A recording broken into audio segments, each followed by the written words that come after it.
الأكلة دي طعمها في حتة تانية خالص، سهلة وبسيطة ومش هتاخد معاكي وقت. أول حاجة أنا معايا حلة ضفت فيها معلقة سمنة ومعلقة زيت، بصلاية كبيرة مبشورة.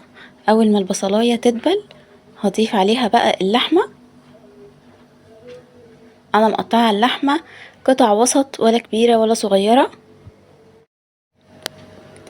هضيف بقى معاها ورق لورا وحبهان، فلفل اسود، مستكة وقرفة، بهارات لحمة والسبع بهارات.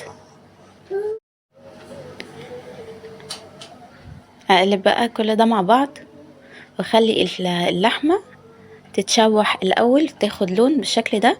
بعد كده اضيف المية بالتدريج، نص كوباية كده من المية. بعد اللحمة ما تتشربها ازودها تاني لحد اللحمة ما تستوي. طاسة بقى هضيف فيها معلقة زيت، واضيف بقى سوداني ولوز، ولو حابة تضيفي زبيب لحد ما ياخدوا لون بسيط كده.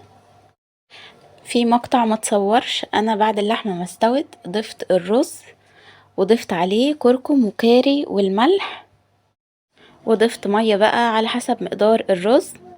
خلي بقى اللحمة والرز يستووا مع بعض، ودي احلى طريقة للكبسة ممكن تعملوها.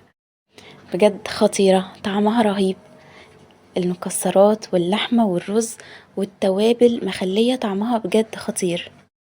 لو وصلت معايا لحد هنا لايك وشير لو عجبكم الفيديو، عشان يوصل لكم كل فيديو جديد بنزله.